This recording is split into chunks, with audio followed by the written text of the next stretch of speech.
Quiero en primer lugar saludarlos a todos, darles la bienvenida a nuestra quinta escuela de teología. De igual manera quiero expresar gratitud para con el Señor por el ánimo que nos ha concedido al organizar este evento, por la provisión, por el servicio de los hermanos. Pero cómo no dar gracias por aquellos que en cierta manera van a hacer posible. Doy gracias de manera particular al pastor Jorge, a nuestra hermana, de igual manera al pastor Antonio, a su esposa. Damos gracias a los hermanos de ambas ciudades, de ambas congregaciones que hicieron un esfuerzo por acompañar a sus pastores. Eso es una bendición. Así que hermanos, a todos ustedes, bienvenidos. Espero que el Señor les bendiga grandemente en estos 3 días de estudios. El título general de nuestra conferencia es Vida a la luz de la palabra. Vida a la luz de la palabra. Durante estos días de estudios bíblicos consideraremos varios aspectos de la vida del creyente a la luz del Salmo 119. Este servidor participará en 3 ponencias y las he titulado, las 3, sencillamente, la ley moral, el evangelio y la obediencia evangélica. Al respecto de la ley moral, vamos a hablar de ella como estándar de vida y como pacto de obras. Y lo mismo vamos a hacer en el evangelio. Vamos a hablar del evangelio como una promesa, pero también como la base y el sustento del pacto de gracia. Ahora bien, algunos de repente se preguntan, ¿qué aporte hacen estos temas a una conferencia titulada Vida a la luz de la palabra? Este servidor tiene la convicción de que existen al menos 2 aportes particulares. El primer aporte es el establecimiento de una verdad. ¿Cuál? Una vida cristiana a la luz de la palabra se aparta tanto del legalismo, y ya vamos a ver en detalle qué es eso, como del antinomianismo. No podemos hablar de una vida a la luz de la palabra con ciertos acercamientos a posturas que ponen la ley por encima del evangelio, ni tampoco a otras que ponen el evangelio por encima de la ley.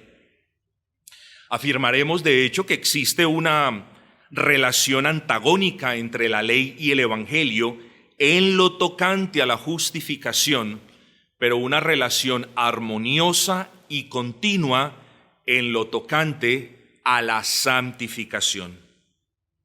Una correcta diferenciación de estos temas evitará, una vez más, que caigamos en el legalismo, que pone la ley por encima del evangelio, pero en el antinomianismo, que pone el evangelio por encima de la ley en lo tocante a la santificación. Una vida a la luz de la palabra, ese es el título de nuestra conferencia. Es una vida, mis amados, que se goza en las gracias del evangelio, pero es una vida siempre guiada por el Señor a través de su Espíritu, con la ley de Dios como estándar o norma de conducta. Durante mi segunda y tercera exposición abordaré el tema de la obediencia evangélica a la ley de Dios, y es a la luz de esa doctrina donde ustedes podrán encontrar una segunda verdad a manera de aporte. Seremos recordados que la Biblia nos llama a la fe, pero también las Sagradas Escrituras miden y prueban la genuinidad de toda fe profesada. Para tal propósito, trataré de probar que la obediencia evangélica, de la que mucho hablaremos en la segunda y en la tercera ponencia, es el producto de una verdadera fe. Y no podemos, al menos de manera creíble, hablar de una vida a la luz de la palabra, aparte de una obediencia evangélica que la caracteriza. Ustedes estarán preguntando, ¿por qué tanta insistencia en la expresión obediencia evangélica? Bueno, ya lo vamos a ver. porque hay un tipo de obediencia a la que se le denomina obediencia legal, que es diferente en esencia y en forma a la obediencia evangélica. ¿Cuál de las dos es acepta por el Señor? Bueno, nuestro Señor Jesucristo cumplió esa obediencia de orden legal para sacarnos a nosotros de la ley moral como pacto de obras y trasladarnos al pacto de gracia. Nosotros no podemos cumplir la ley del Señor desde una perspectiva legal, no lo podemos. Nosotros lo único que podemos es esforzarnos en el poder del Espíritu, con la gracia de Dios, intentarnos de manera sincera y honesta cumplir la ley moral como norma de vida, y por eso le denominamos obediencia evangélica. De esto vamos a hablar mucho más en detalle más adelante. En esta primera ponencia hablaremos sobre cómo se relaciona la ley moral de Dios con el hombre. Si usted personifica la ley moral, entonces a unos hombres les va a decir una cosa y a otros otra. Ya lo vamos a ver, lo mismo sucede con el Evangelio si hacemos ese ejercicio. Esto es para que podamos ir por el buen camino. Como estándar de vida, escuchen esto, le dice a todos los hombres, a todos los integrantes de la raza humana, buenos, malos, justos e injustos. Repito, la ley moral de Dios como estándar de vida le dice a toda la raza humana, haz esto. Es una indicación. No hay promesas, no hay amenazas, no hay nada. Es una indicación. Pero la ley moral de Dios como pacto de obras no le dice a todas las personas lo que les voy a decir a continuación. Solo les dice, hagan esto y vivirán a quienes no han confiado en Cristo. Entonces, la ley moral de Dios como estándar de vida es un asunto universal, pero la ley moral de Dios como pacto de obras solo les dice a los miembros del pacto de obras, es decir, a quienes no han creído en Cristo, no quieren gracia, entonces hagan esto y vivirán, para que lo vamos teniendo claro. Pero antes de hablar de estos asuntos en detalle, vamos a hablar de la ley de Dios en términos generales. En muchos pasajes de las Sagradas Escrituras, la palabra ley es usada para hacer referencia a los 10 mandamientos de la ley moral de Dios. En otros pasajes, al Pentateuco, a los libros de Moisés. En otros, incluso a toda la palabra de Dios. El Salmo 119 es un ejemplo de que en ocasiones la palabra y la ley se usan intercambiablemente. El Salmo 119 es un buen ejemplo de eso. Aunque en términos generales la ley de Dios es una y no 3, la Biblia misma nos enseña que dicha ley debe y tiene que ser considerada desde 3 aspectos diferentes: su aspecto ceremonial, su aspecto civil y su aspecto moral. Así las cosas, cuando el creyente del nuevo pacto se pregunta ¿por qué no adoramos a Dios como lo hacían los judíos de antaño? ¿O por qué no nos rigen las normas civiles judías de la antigüedad? La respuesta nos debe llevar a un hecho fundamental. Tanto las leyes ceremoniales como las leyes civiles fueron dadas a Israel con propósitos específicos dentro del plan de redención. Una vez esos propósitos se cumplieran, ya dichas leyes dejarían de ser vinculantes. Y es importante, sé que lo tienen en cuenta, es importante repasar. Consideremos en primer lugar el aspecto ceremonial de la ley de Dios. No hay duda de que las leyes ceremoniales fueron dadas a los judíos para enseñarles acerca de la persona y de la obra de nuestro Señor Jesucristo, del Mesías prometido. Luego, cuando ese Mesías vino como cordero sin mancha para ser inmolado y para convertirse a sí mismo en el más grande tabernáculo del que nos habla Hebreos capítulo 11, versículo 9, todos los propósitos de esa ley ceremonial fueron cumplidos, pero dejaron de ser vinculantes. Es decir, cuando Cristo vino, que era la sustancia de la adoración ya no había lugar para continuar con las sombras de las leyes ceremoniales que prefiguraban, que apuntaban hacia esa dirección. Lo mismo sucedió con los aspectos civiles de la ley de Dios. Tal y como sucedió con las leyes ceremoniales, así también con los aspectos civiles, porque estas últimas tenían como propósito regular los asuntos políticos, judiciales y sociales de Israel. Y estaba claro que una vez ellos cesaran de ser nación, también cesarían de vincularlos esos aspectos.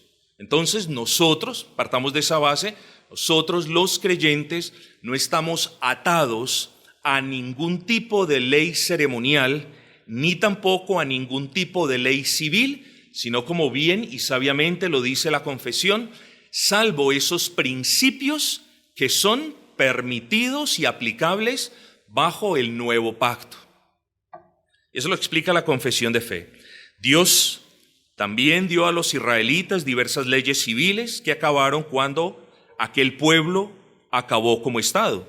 Estas ahora no son obligatorias para nadie, siendo solamente sus principios de equidad utilizables en la actualidad. Es decir, hay principios que encontramos en el antiguo pacto que podemos traer al nuevo pacto y siguen siendo útiles para nosotros. Eso se le denomina el principio de equidad. Es decir, en el contexto del nuevo pacto no terminamos obedeciendo leyes ceremoniales, sino principios que aún son válidos con nosotros.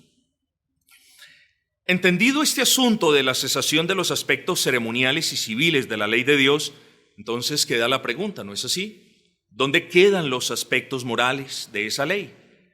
Y aún más, ¿siguen vigentes para nosotros los creyentes del nuevo pacto esos aspectos morales?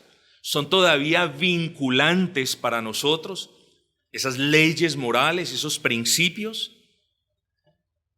Bíblicamente hablando, mis amados, y espero probarlo en estas 3 ponencias, la respuesta no podría ser otra. Los aspectos morales de la ley de Dios, perfecta y sustancialmente resumidos en los 10 mandamientos, continúan siendo vigentes para el creyente del nuevo pacto. Es decir, los 10 mandamientos de la ley moral de Dios, o la ley moral de Dios, como usted lo quiera llamar, continúan siendo vigentes, no como medio de justificación, asunto que vamos a repetir una y otra vez, sino como estándar de vida y para nosotros, claro, como norma santificadora. Y hago énfasis en que no podría ser de otra manera, porque nuestro Dios es eternamente justo y perfectamente santo. Y nuestro Dios jamás dejaría de demandar del hombre, creado a su imagen y semejanza, justicia y santidad. Ese sed santos como yo Jehová vuestro Dios soy santo, no es, mis queridos hermanos, un llamado a que fuésemos santos como mejor nos pareciera, sino a que fuésemos santos en conformidad con el estándar establecido por el Señor. Entonces, de los 3 aspectos de la ley, el ceremonial, el civil y el moral, el único, repito, que continúa vigente para toda la raza humana es la ley moral del Señor. Así que, a partir de este momento ya entramos en el primer punto de esta ponencia, la ley moral de Dios como estándar de justicia. Y hago énfasis porque la segunda parte de esta ponencia hablaremos de la ley moral de Dios como pacto de obras. Entonces, ahora vamos a hablar de la ley moral de Dios como estándar universal de justicia. Hablar de un estándar es hablar de un modelo, de una referencia objetiva para medir o para juzgar algo. Es en esos términos que hacemos referencia a la ley moral de Dios como estándar de justicia. Este es el modelo perfecto por el cual Dios juzga. ¿Qué? El carácter moral de las acciones nuestras. La ley moral de Dios es el estándar, la medida, si se quiere, que Dios usa para determinar, me estoy hablando de una manera bastante antropomórfica, si nuestras palabras e incluso intenciones son buenas o son malas. La confesión de fe nos recuerda que cuando hablamos de buenas obras, las buenas obras se miden siempre es en referencia al estándar de la ley moral. Una buena obra no es buena porque a mí me parece que sea buena. Una obra es buena o no lo es porque está en conformidad o no lo está con la ley moral del Señor. Por ejemplo, piense en un juez que juzga a una persona sin tener una ley objetiva como referencia. Es un juez que actúa como bien le parece y quien emite una condena guiada por sus emociones y prejuicios. Eso sería una violación del principio más básico del derecho, que demanda que en todo juicio justo debe haber una ley por la que se juzgue a una persona. Imagínese usted entrando en un juzgado y sin ley. ¿Dónde está la ley? No, la ley soy yo. No suena lógico eso. Entonces, mucho menos con el Señor. En contraposición al ejemplo anterior, las Escrituras testifican que todos los hombres conocen la diferencia entre lo bueno y lo malo, entre lo justo y lo injusto. De eso nos habla Romanos 2:14. Además, son muchos los pasajes en las Sagradas Escrituras en los que podemos encontrar referencias a nuestro Dios como un juez justo. Dado entonces que todos los hombres han conocido y seguirán conociendo esa diferencia entre lo bueno y lo malo, lo justo y lo injusto, se deduce que la ley moral es universal e inmutable. Universal porque no hay ni un solo ser humano que no lleve escrita la ley de Dios en su corazón. E inmutable porque las demandas éticas de esa ley moral no cambian con los pactos ni las dispensaciones. Han sido las mismas ayer, hoy y lo serán por los siglos. Lo que fue pecado para Adán siguió siendo pecado para Moisés en los tiempos de Cristo y para hoy. Entonces, vamos a hablar de ese carácter universal, hermanos. Si queremos demostrar que los 10 mandamientos de la ley de Dios representan el estándar moral para todos los seres humanos, debemos probar que todos ellos, independiente si son judíos o gentiles, tienen acceso a dicha ley. Como les dije, no podemos hablar de un juicio justo con una persona que diga, pero ¿dónde está la ley? Entonces tenemos que probar que de alguna manera todos los seres humanos tienen acceso a esa ley, conocen esa ley. Recordemos que en tiempos bíblicos el pensar de los judíos era que solo había 2 tipos de personas en el mundo. Ellos, los judíos, y los demás, los gentiles. Y eso era lo que el apóstol Pablo tenía en mente en Romanos 2:14 al escribir, cito, porque cuando los gentiles que no tienen la ley, por naturaleza hacen lo que es de la ley, estos, aunque no tengan ley, son ley para sí mismos. Lo que el apóstol Pablo enseña por inspiración del Espíritu Santo es que tanto judíos como gentiles, es decir, todas las personas del mundo, tenían la ley de Dios como referencia de justicia. Es decir, cada ser humano en todas las edades y con el paso de los tiempos continúa teniendo acceso a esa ley de Dios porque el hombre creado a su imagen y semejanza recibió. En el corazón del hombre fue imprimido, impreso, como usted lo quiera llamar, la ley del Señor. Entonces puede que la persona lo niegue, puede que la persona termine adorando en sus pecados a otras deidades, puede que termine haciendo otra cosa, pero es innegable para cualquier ser humano demeritar o desvirtuar la existencia de la ley de Dios. Ahora bien, lo que sí que es muy interesante, ¿a cuál de las leyes? ¿Será la ley civil o la ley ceremonial o la ley moral? Bueno, en el contexto que sigue, Romanos capítulo 2, encontramos la respuesta. Versículo 21, ¿predicas a otros que no se debe robar, pero tú robas? Está haciendo una clara alusión al octavo mandamiento. Versículo 22, ¿dices que está mal cometer adulterio? Está haciendo una alusión directa al séptimo mandamiento. ¿Condenas la idolatría, pero tú usas objetos robados de los templos paganos? Esta es otra traducción. Está haciendo una clara alusión al primer mandamiento. El apóstol Pablo, mis amados hermanos, no necesita listar cada uno de los 10 mandamientos para hacer referencia a una ley. Ahora, pregunta, ¿cuál es la única ley que prohíbe el adulterio, que prohíbe el robo y que prohíbe adorar otras deidades? La ley moral de Dios. Entonces es claro que el apóstol Pablo en Romanos 2:14 está haciendo alusión a la ley moral. Por tanto, la razón por la cual todos los hombres saben que matar, robar, adulterar y mentir es malo, no es necesariamente porque hayan tenido acceso a la ley de Dios en su forma escrita. De hecho, después de la creación, si no estoy equivocado, pasaron más o menos 2400 años hasta que la ley moral fue escriturada.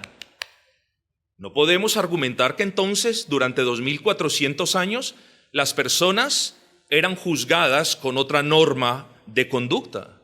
No podemos argumentar que durante 2400 años, o cualesquiera que haya sido el tiempo, desde la creación hasta el monte Horeb, las personas se salieron con la suya diciendo, yo no vi la ley, ¿dónde está la ley?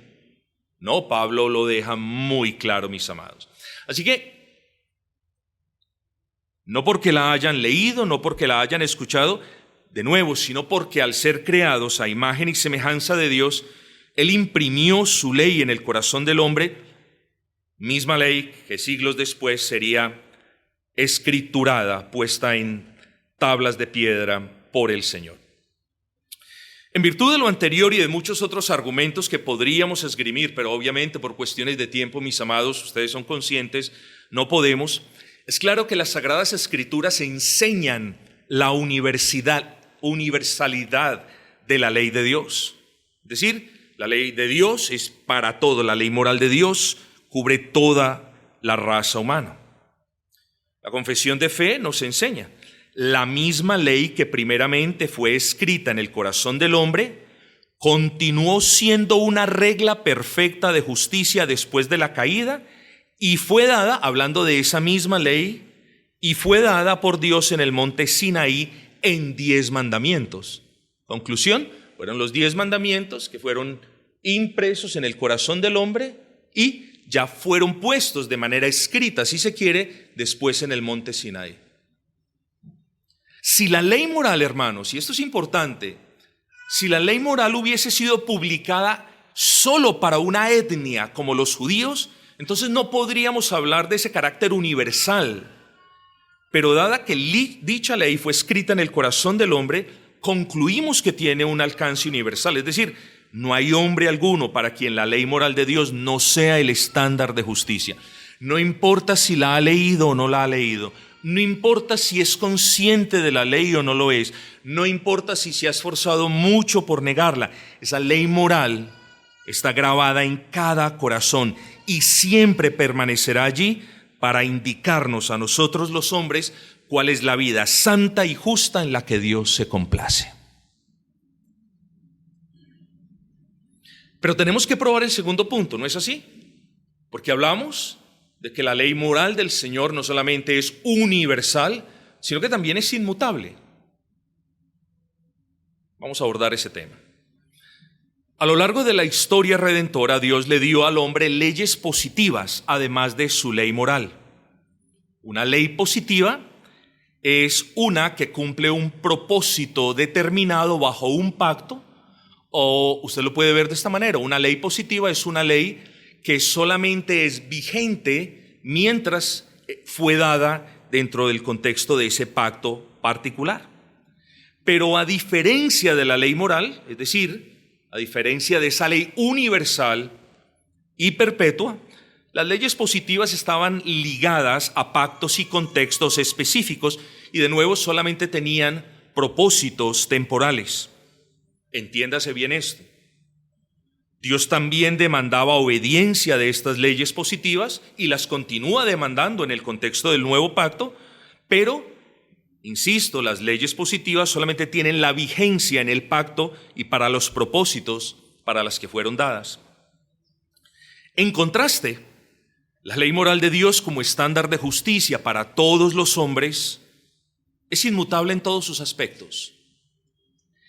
En cuanto a su propósito, es inmutable, porque sigue siendo la norma que define el bien y el mal. Sigue siendo el instrumento por el cual Dios juzga los pensamientos, las acciones y las palabras de los hombres. Le sigue mostrando el pecado al hombre y continúa siendo el único estándar de vida aceptable para Dios. Pero esta ley moral también es inmutable en cuanto a su esencia. Lo mencionamos ahora. Dios es perfecto e infinitamente santo, justo y bueno. Luego, la ley moral, como reflejo de sus perfecciones, no podría ser diferente al dador de la ley. Y eso es precisamente lo que Pablo nos recuerda en Romanos 7:12. De manera que la ley y la verdad es santa y el mandamiento santo, justo y bueno. Entonces vemos que la ley del Señor es universal, pero que también es inmutable, no deja de cumplir sus propósitos. Pero es inmutable en cuanto a su esencia, es decir, lo que mencionábamos ahora, lo que fue pecado para Adán en el Edén, fue pecado para Moisés en Horeb, en el Sinaí, y continuó siendo pecado en tiempos de Cristo y en la era apostólica, y sigue siendo pecado para nosotros. ¿Por qué? Porque Dios es inmutablemente santo. Nosotros tenemos que, no sé si alguno de ustedes piensa de esta manera, creería que no, pero nosotros tenemos que despojarnos, hermanos, de la creencia de que Dios establece la ley moral de Dios como norma de conducta para todos los hombres, pero que ahora en el nuevo pacto Dios no demanda el mismo nivel de santidad y de perfección de nosotros. Ahí es cuando el término obediencia evangélica conforta el corazón del hombre, porque nuestra obediencia a la ley de Dios no solamente es imperfecta, no solamente es incompleta, no solamente es espasmódica, y ahí seguimos siendo salvos por gracia. Pero pastor, ¿cómo es posible entonces que usted me acaba de mencionar que la ley de Dios es inmutable, que sigue teniendo esa misma demanda de esos aspectos éticos, y nosotros que no la podemos cumplir? ¿Cómo es posible de que Dios acepte nuestra obediencia? Porque la acepta solo por la mediación de Cristo Jesús, Señor nuestro. Y de eso vamos a hablar de nuevo en la segunda y tercera ponencia. Teniendo en cuenta los dos aspectos anteriormente considerados, la universalidad de la ley de Dios y su inmutabilidad, concluimos con certeza y en plena sintonía con el confesionalismo bíblico que los 10 mandamientos de la ley moral de Dios han sido, son y seguirán siendo el estándar divino de santidad y justicia al cual todos los seres somos llamados a conformarnos. Lamentablemente, una de las consecuencias cuando el hombre intenta desentenderse o pretender que esa ley moral como estándar de justicia no existe, es el relativismo moral. Y vamos a hablar de eso un poco, porque es preocupante, hermanos. Frente a la ley de Dios que clara y objetivamente le dice a todo hombre, haz esto, La respuesta del hombre en el peor de los casos es una abierta rebeldía, no lo hago. Y en el mejor de los casos, hago lo que quiero o lo hago a mi manera. Que viene a ser exactamente lo mismo, no lo hago. A esta rebelión sistemática en la que cada cual se erige como juez de su propia conducta, es decir, cada ser humano califica si lo que él hace es bueno o malo, o si lo que los demás hacen es bueno o malo. No hay un estándar universal. Bueno, sí lo hay, pero ellos pretenden negarlo. Pero cuando el ser humano se erige como el propio juez, el que califica la bondad o la maldad de su conducta o de los demás, ahí es cuando hablamos de relativismo moral. Y según esta cosmovisión anticristiana, al no existir una ley moral como carácter universal, bueno, cada individuo está en la libertad de catalogar cuál acción es buena y cuál acción es mala. Hermanos, incluso el profeta Isaías hizo referencia a eso. Ay de los que a lo malo le dicen bueno y a lo bueno malo, que hacen de la luz tinieblas y de las tinieblas luz. Note si usted que alguien no puede hacer luz de una tiniebla, ni viceversa. El profeta hace referencia a la rebeldía y al empecinamiento del hombre pecador en negar la ley moral como estándar de justicia. Entonces, no es que se pueda, es que la persona comienza a vivir en un mundo paralelo, diferente, anticristiano, y a eso se le llama relativismo moral. Pero el relativismo moral, hermanos, si voy a pasar por estos 3 puntos rápido, no solamente es irracional, sino que es pecaminoso y explica en gran parte el estado de nuestra sociedad. Cuando usted vea las noticias, siempre piensa en términos, esto pasa porque la gente no conoce a Cristo. Esto pasa porque la gente blasfema el nombre de Dios, porque la gente pisa, separa y escupe sobre la ley de Dios. Claro, hermanos, donde no hay Dios ni hay ley, digámoslo así, entonces el caos y Satanás gobierna. Y eso es lo que vemos, hermanos. Entonces, ¿por qué el relativismo moral es irracional? Bueno, es fácil porque al negar la existencia de una ley moral como estándar universal, entonces se elimina la base de lo que determina qué es correcto y qué es incorrecto. ¿Cierto? Si la ley moral es relativa, un ladrón entonces podría justificar con una limpia conciencia que eso que acaba de cometer exactamente, que ese robo, que eso no es malo, eso fue lo que le enseñaron a él, que eso es bueno. Y luego, si pasa eso, o sea, si se quita la utilidad de la ley moral de Dios como estándar de justicia, lo que pasa es que terminamos en un caos porque nadie podría refutar con exactitud a otra persona cuando esta persona hace algo bueno o malo. Entonces es irracional, pero es un grave pecado, mis amados hermanos, por la siguiente razón.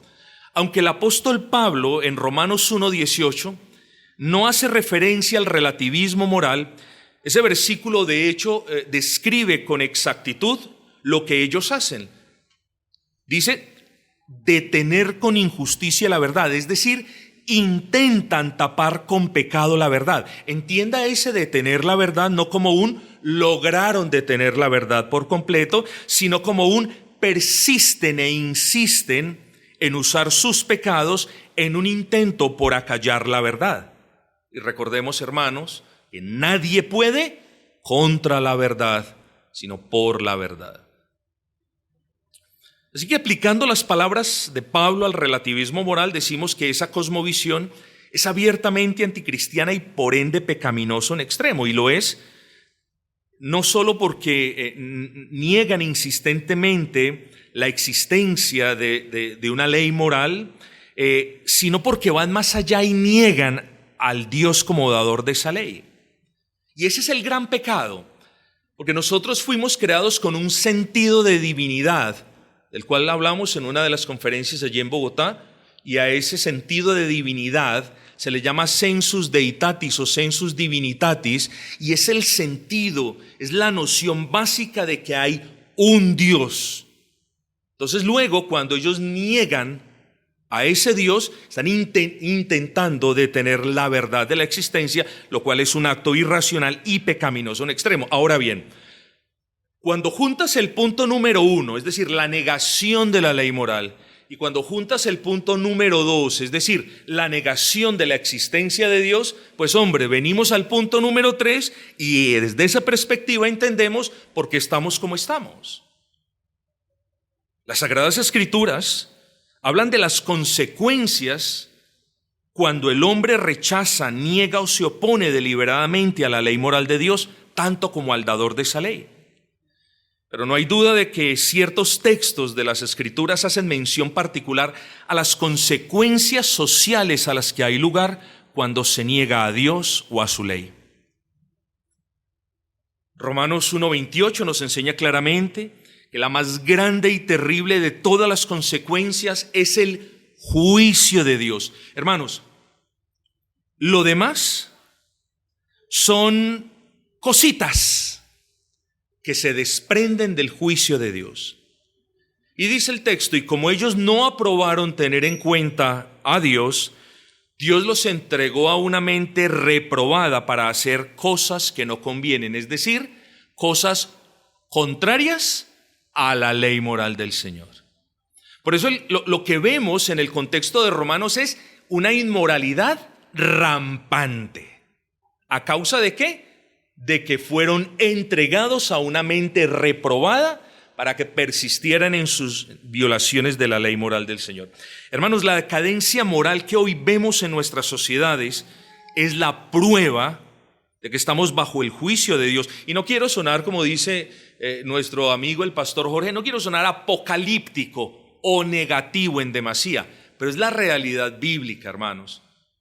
Yo considero que estamos, ¿en qué grado? No lo puedo determinar, pero considero que estamos bajo el juicio del Señor, ¿sí? La corrupción reinante, las mentiras, la violencia, la inmoralidad, solo son consecuencias de ese juicio divino. Y al respecto del juicio de Dios cabe recordar lo que siempre hemos dicho. No hay juicio más severo sobre una sociedad que cuando Dios le permite a los hombres que la integran hacer lo que bien les parece.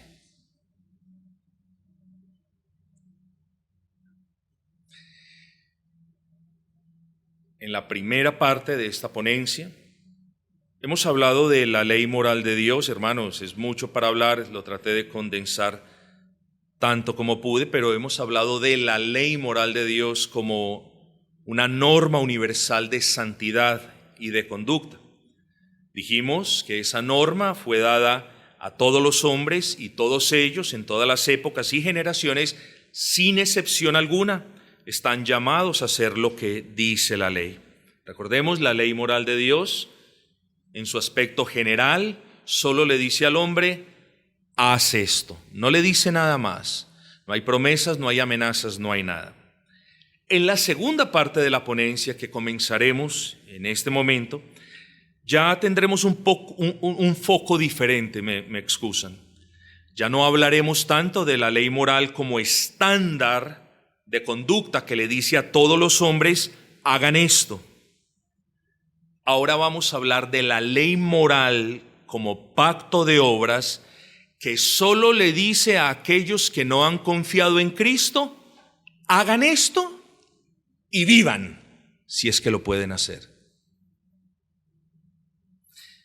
Ese hagan y vivan lo tomamos de un pasaje del Antiguo Testamento que dice, por tanto guardaréis mis estatutos y mis ordenanzas, haciendo referencia a su ley, los cuales haciendo el hombre vivirá por ellos. Entonces, a partir de este momento vamos a hablar, repito, no de la ley moral como estándar de justicia para toda la raza humana, sino de la ley moral como pacto de obras que solamente le dice a quienes no han creído en Cristo, hagan eso y vivirán. Ya entramos en el segundo encabezado. Génesis capítulo 1, versículo 26 y 27 nos enseña que Dios creó al hombre a su imagen y conforme a su semejanza. En ese instante preciso de la historia de la redención, Dios había establecido en el corazón de Adán su ley moral como estándar de justicia, pero no lo había puesto bajo ningún pacto en ese instante preciso. Esa ley como estándar solo le decía a Adán, haz esto. Es decir, Dios llamaba a Adán a vivir a la luz de esa ley y eso era todo lo que Adán tenía que hacer. Esa era la forma en la que él debía vivir delante de Dios. Poco tiempo después, no sabemos si fue unos minutos, una hora, la mitad del día, un día, es difícil de determinar, pero después de esto, hermanos, Dios habría de relacionarse con Adán y con su descendencia por medio de un pacto. Para que Dios, voy a hablarlo de esa manera, pueda relacionarse con toda la raza humana, esa raza humana debe ser representada por un mediador perfecto. Y en ese momento de la historia, Adán era un representante perfecto. No había caído en pecado, andaba en justicia delante de Dios. Y bueno, de eso vamos a hablar un poquito luego en la próxima ponencia. Pero luego, hermanos, de que el hombre es creado, de que Dios imprime en el corazón del hombre su bendita ley, Dios decide relacionarse con Adán y con su descendencia por medio de un pacto al que comúnmente llamamos pacto de obras. Ese pacto de obras, si usted no lo ha escuchado, puede ser definido en los términos de un compromiso legal y solemne en el que Dios vincula a Adán de una manera soberana. Un pacto bíblico nunca es el hombre y Dios negociando. Un pacto bíblico es un pacto impuesto de manera soberana. No hay pactos donde, Señor, si tú me das esto, yo te doy. No, hermanos, tenemos que pensar en estos pactos bíblicos de esa manera. Entonces, Adán vincula al hombre, pero luego de vincularlo establece una condición, y la condición es obediencia perfecta a la ley establecida.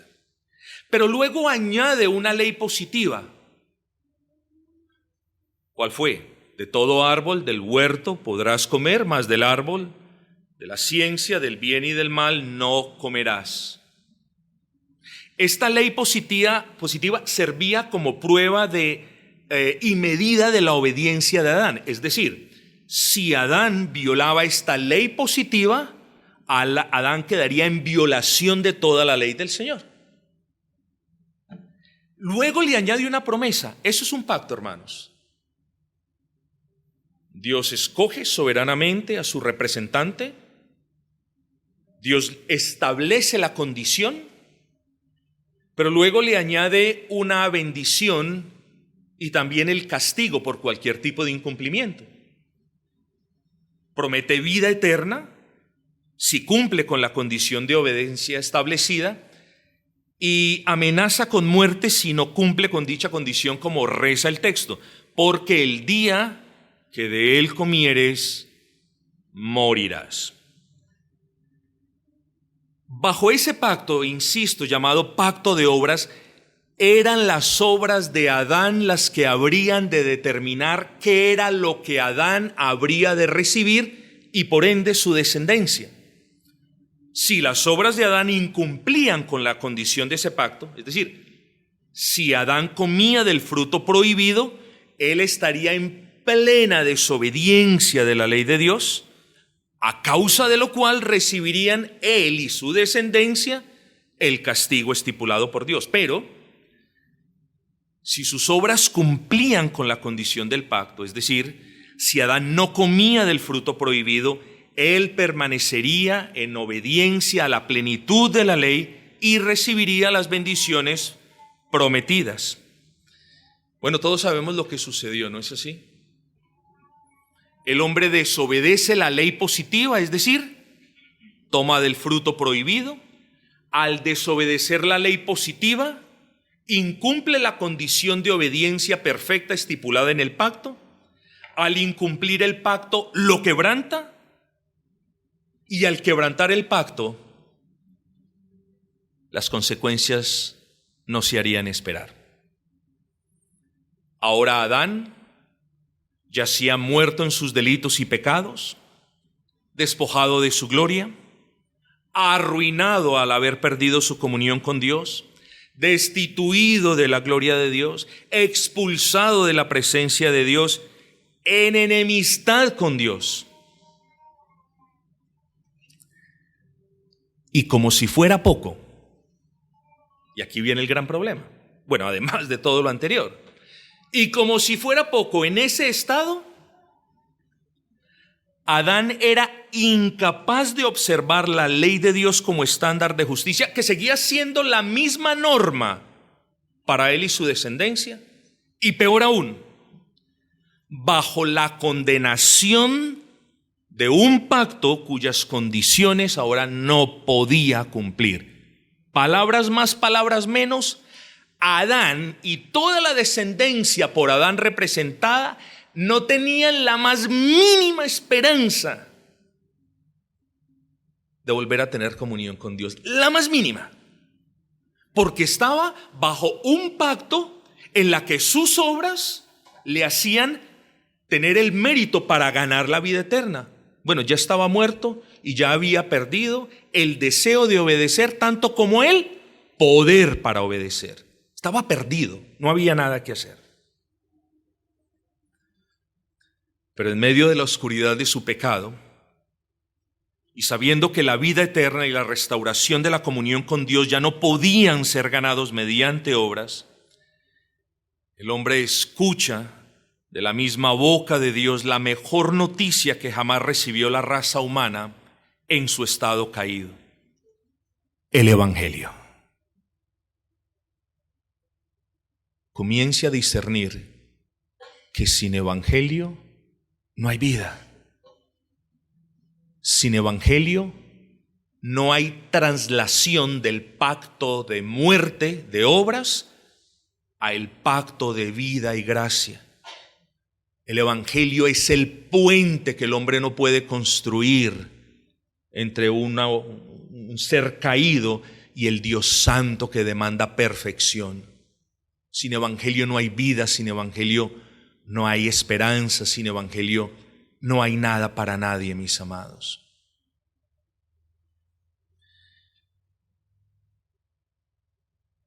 En ese glorioso Evangelio Dios le promete al hombre, por gracia, bendiciones mucho mayores de las que jamás podría haber ganado por obras. Ahora el perdón de pecados, la vida eterna y una gloria superior a la que Adán tenía antes de la caída eran bendiciones por las que el hombre no tenía que trabajar.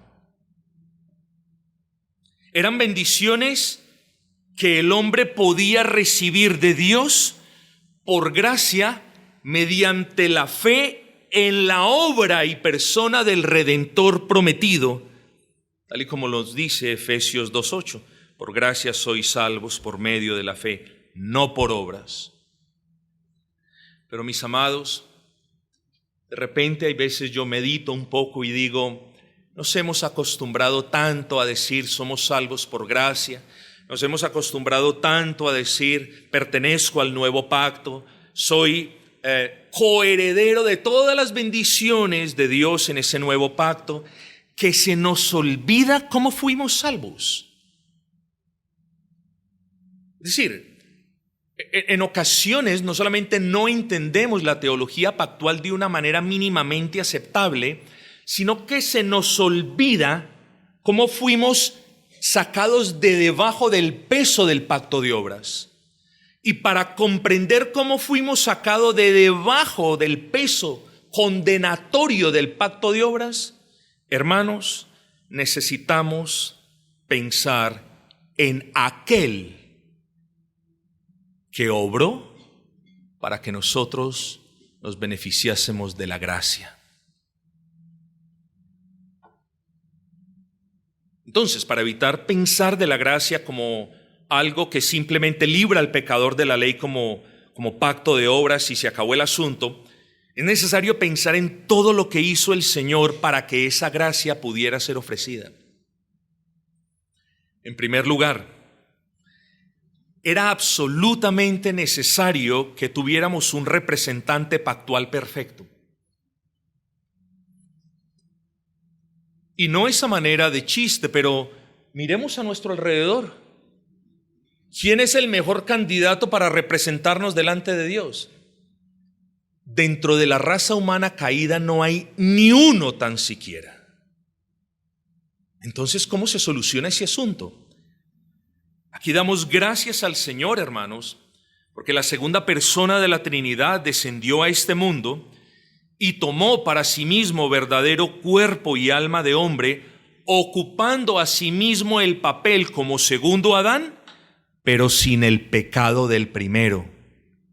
Recordemos que para que una persona sirva como representante pactual tiene que ser perfecto. Adán lo fue en su momento, pero nuestro segundo Adán, aquel que nos habría de representar delante de Dios, ya no puede ser Adán ni ninguno de nosotros que somos su descendencia. Y por eso Dios mismo se hizo hombre, mis amados hermanos, porque no había otra manera. Qué bueno es nuestro buen Señor, ¿no es así? Que no tenía que salvarnos, pero quiso salvarnos. Y que para salvarnos tenía que venir aquí a representarnos, porque un ángel no nos puede representar delante de Dios en un pacto que demanda perfecto cumplimiento a la ley moral de Dios. Cosa tremenda esa. Ocupó entonces el papel de segundo Adán sin el pecado del primero. Hebreos 2:14. Así que por cuanto los hijos participaron de carne y de sangre, él también participó de lo mismo, está hablando de la encarnación, para destruir por medio de la muerte al que tenía el imperio de la muerte. Pero en segundo lugar, era indispensable que aquel que habría de rescatar al hombre de la condenación de la ley moral como pacto de obras, naciera bajo ese mismo pacto. Mucho cuidado. Como representante para sacar de la muerte, mas no como un miembro del pacto que merece la muerte. ¿Sí me entendió eso? Cristo tendría que sujetarse debajo de la ley de Dios como pacto de obras, mas se sujetó como representante para nosotros.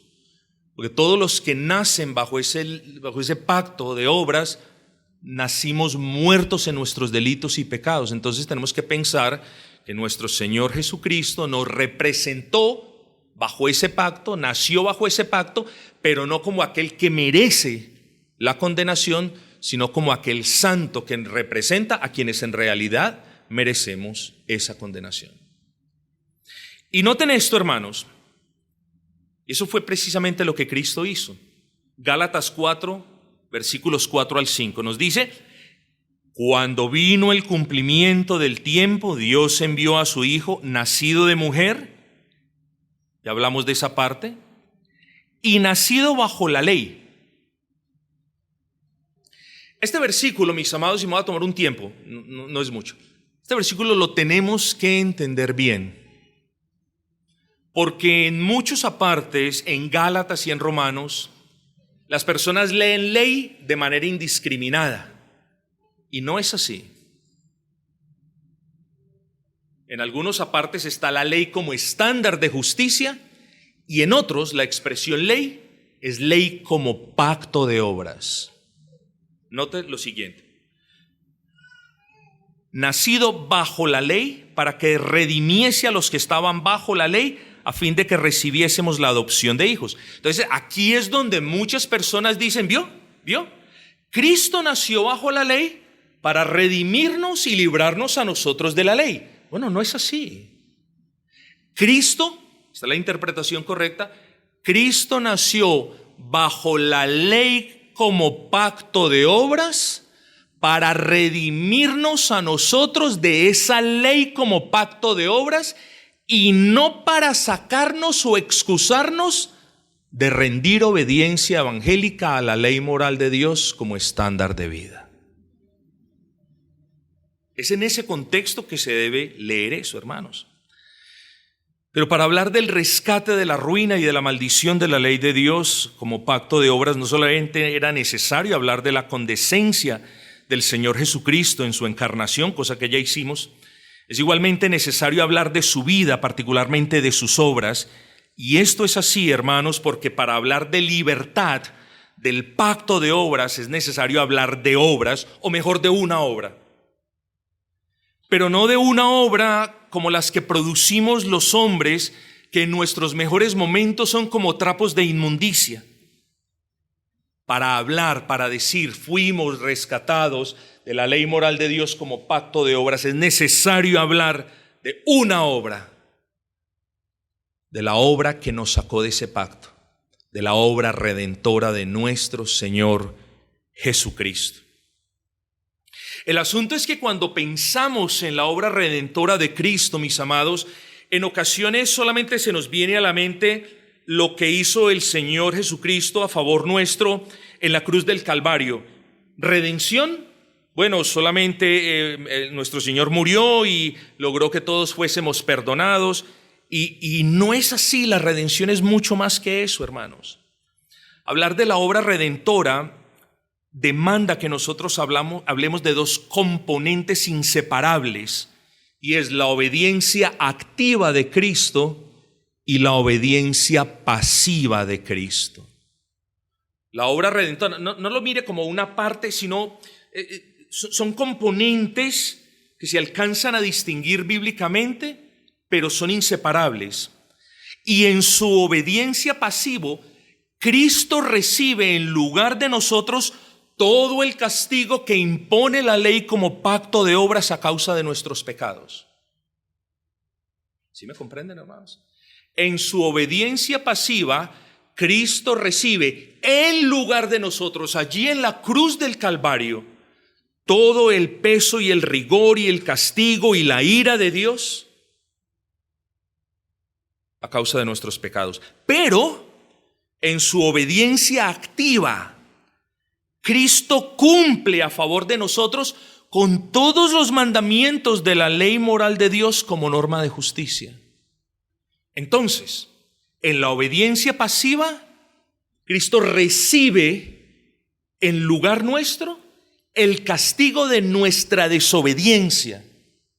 Y en su obediencia activa, Cristo, si se quiere, gana todos los méritos para que su justicia fuese imputada a nosotros de manera gratuita. No podemos pensar de la obra redentora de Cristo como la obediencia pasiva de Cristo en la cruz. La obra de Cristo es una sola, es la obra redentora, y gracias a Cristo y a ese obrar perfecto delante de Dios, es que a todos los que creen los libera de debajo del yugo condenatorio, acusatorio y de muerte de esa ley como pacto de obras. Por eso damos infinitas gracias a Dios por Cristo Jesús, porque en su obediencia activa llevó sobre sí todo el castigo de nuestros pecados y nos libró del infierno que con toda certeza merecíamos. Pero damos gracias por su obediencia activa, porque cumplió toda justicia en nuestro lugar y así nos concedió el derecho a la vida eterna que ninguno de nosotros merecía. Hermano, repito, el Señor, me acerco ya al final, con una sola obra, con la obra redentora, nos sacó de debajo de la condenación de la ley como pacto de obras. No obstante, aquí, justo aquí, es precisamente donde la teología de muchos falla. ¿Por qué? Porque ninguno de nosotros puede pensar, al menos bíblicamente, mi hermano,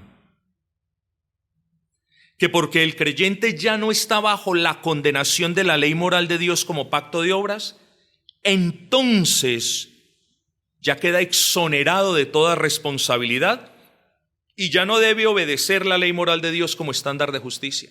Ahí queda el grave error. Por eso tenemos a muchas personas que tienen escozor, fastidio por la ley del Señor. Pero hermanos, yo creo que muchos casos sí se deben a falta de gracia, es decir, el Espíritu Santo no ha obrado.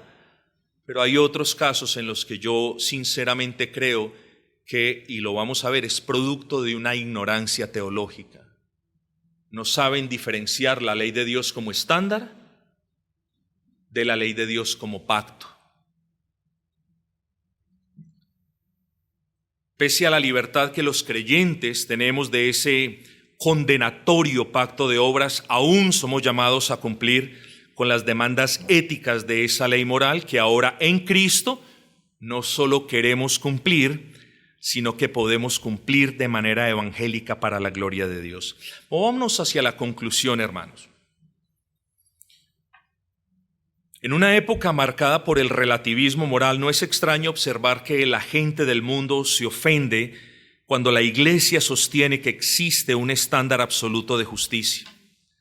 Tampoco es extraño sentir rechazo por parte de pastores e iglesias cuando afirmamos que existe un estándar absoluto de justicia, la ley moral, y que dicho estándar continúa siendo la norma válida y vinculante para nosotros los creyentes. Y yo creo que eso es lo más grave del asunto, mis amados, que estamos tratando. Lo grave no es que el mundo niegue de tajo la ley moral, sino que las mismas iglesias cristianas estén menoscabando poco a poco su autoridad, utilidad y vigencia. ¿Y por qué lo harán? Me pregunto. De nuevo, yo escojo pensar que no es maldad, sino ignorancia la verdad. Y como les decía ahora, creo que muchas iglesias no conocen la diferencia entre pacto de obras o la ley moral como esencia del pacto de obras y como norma de vida. Conozca esa diferencia y todo tiene sentido. El evangelio brillará con su gracia salvadora, sus promesas se seguirán cumpliendo sin falta alguna, la ley estará en su debido lugar aportando luz y guía en la obra santificadora de la gracia, y ambas, la ley y el evangelio, se tomarán de la mano y andarán de manera armoniosa por el buen camino de la palabra. Si no conoce esa diferencia, usted tendrá dos enemigos que se quieren matar el uno del otro. Y esa es la falsa disyuntiva de la teología errada que gobierna muchas iglesias. Ignore esa diferencia y ahí sí, como lo mencionábamos, y muy seguramente terminará con escozor y fastidio por la ley moral de Dios. La verá como enemiga de la gracia o como una carga incompatible con su libertad cristiana, cosa que no corresponde a la realidad. Así que, mis amados, sobre nuestros hombros como cristianos reformados, creo, humilde, que reposa el deber de conocer con más propiedad y de afirmar con menos vacilación que la ley moral de Dios como estándar de justicia es vinculante para todo hombre en la totalidad de sus mandamientos y que es a la vez el estándar de vida y conducta para nosotros los creyentes del nuevo pacto. Hermanos, confesemos esa verdad con convicción y continuaremos seguros en la gracia por los caminos de la ortodoxia bíblica. Neguémosla y poco o nada nos diferenciará de un mundo que vive sin Dios y sin ley y que hace lo que bien le parece. Insisto, neguémosla y habremos socavado el fundamento mismo de toda verdadera santidad y obediencia evangélica. Hermanos, que la gracia de nuestro Señor Jesucristo encienda de verdad en nosotros un anhelo ferviente por conocer verdaderamente su ley. Que el Señor nos conceda un amor genuino, verdadero, de amarla, porque la ley moral no nos está acusando a nosotros, no nos está condenando. Es un instrumento que Dios usa para guiarnos. Sí, nos señala cuando pecamos, pero no nos dice malditos. Sí, nos redarguye cuando la quebrantamos, pero no nos dice condenados de nuevo. no la veamos de una manera diferente a como nos la enseña el Señor. Para nosotros, los creyentes del nuevo pacto, es una norma de vida, ¿sí, hermanos? Para los que aún están bajo la ley como pacto de obras, es una condenación, es desgracia, es imposibilidad de salir por sus propios medios. Veámosla entonces por la utilidad que para nosotros representa, veámosla entonces como el reflejo de un Dios santo, justo y bueno, veámosla entonces como esa norma y esa guía que Dios pone a quienes vivimos bajo el nuevo pacto para andar conforme nuestro Dios santo. Quiera el Señor entonces bendecir esta primera ponencia. Vamos a tener un breve receso y a continuación seguimos con el segundo tema.